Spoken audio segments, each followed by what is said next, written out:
জন্য নবীজিকে আপনার মতো আমার মতো এইভাবে সেইভাবে তুচ্ছ তাচ্ছিল্য করে নবীর শান আজমত নিয়ে টানা হেসরা করা যাবে না। যদি করেন নির্দ্বিধা ঈমানটা চলে যাবে। নবীজি বলেছেন লা ইউমিনু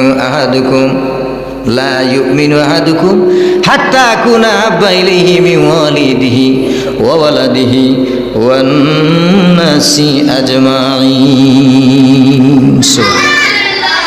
নবীজি বলেছেন ততক্ষণ পর্যন্ত তোমরা লা ইউমিনু মুমিন হতে পারবা না, ততক্ষণ পর্যন্ত মুমিন হতে পারবা না যতক্ষণ না পর্যন্ত তোমরা তোমাদের জানমাল, বিবি বাচ্চা, আত্মীয় স্বজন, মায়া মহব্বত এদের চাইতে, এমন কি তোমাদের জানের চাইতে যদি আমি নবীকে তোমরা মহব্বত না করো, বলুন সুবহানাল্লাহ। তাইলে কেমনে বলেন নবী আমাদের মতো মানুষ, সাধারণ মানুষ, নবীর প্রস্রাব থেকে মিয়া মেশক আম্বরের ঘ্রাণ বাইর হয়েছে, বলুন সুবহানাল্লাহ। আর আপনার আমার প্রস্রাব করলে মানুষ বমি করে 90 বার, ঠিক কিনা? নবী পাকের বগল মুবারক থেকে মেশকে আম্বরের ঘ্রাণ বাইর হয়েছে। হযরত আয়েশা বলেন আমার স্বামী যখন হাসতেন মুখ যেন মনে হতো গোটা পূর্ণিমার চাঁদটাই আমার স্বামীর চেহারার মধ্যে এসে গেছে। উম্মে আয়মান নবী পাকের দাসী ছিলেন। নবী পাক প্রস্রাব পাত্রের মধ্যে, রাত্রে পাত্রের মধ্যে প্রস্রাব করে ঘরের ভিতরে রেখে দিয়েছেন, ভাবছেন মনে মনে ফেলে দিব।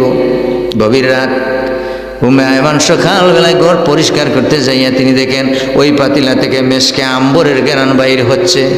কি থেকে? যে পাত্রের মধ্যে নবী পাক প্রস্রাব মুবারক রেখেছেন। নবী পাকের প্রস্রাবকেও মুবারক বলতে হবে, তাজিমের সাথে বলতে হবে। নবী পাকের ওই পাত্র থেকে ওই উম্মে আয়মান, নবী পাকের দাসী উম্মে আয়মান, ওই পাত্র থেকে সমস্ত প্রস্রাবটা তিনি পান করে ফেলেছেন। সকালবেলায় উঠে বললেন কি গো, নবীজি মায়ের মতো ওনাকে দেখতেন। তিনি বললেন কি গো মা? উম্মে আয়মান ওই পাত্রের মধ্যে প্রস্রাব রেখেছিলাম, কোথায়? তিনি বললেন আল্লাহর কসম ইয়া রাসূলুল্লাহ, ইয়া হাবিবাল্লাহ, পাত্রের কাছে যখন আমি গেলাম আমি দেখেছি মেশকে আম্বরের ঘ্রাণ বাইর হয়। আমার এত ভালো লেগেছে, আমার এত ভালো লেগেছে, এত পিপাসা ছিল, আমি ওই পাত্রের সমস্ত পাত্রের প্রস্রাবগুলা গিলে ফেলেছি। নবীজি ডাক দিয়ে বললেন আয়মান রে, তুমি প্রস্রাব পান করেছো না জাহান্নামের আগুন হারাম করেছো? আল্লাহর কসম নবী পাকের প্রস্রাব মুবারক যারা পান করেছে, নবী পাকের লব মুবারক সব মুবারক যারাই পান করেছে, কঠিন কিয়ামতের ময়দানে জাহান্নামের আগুন এদেরকে স্পর্শ করে হারাম হয়ে গেছে।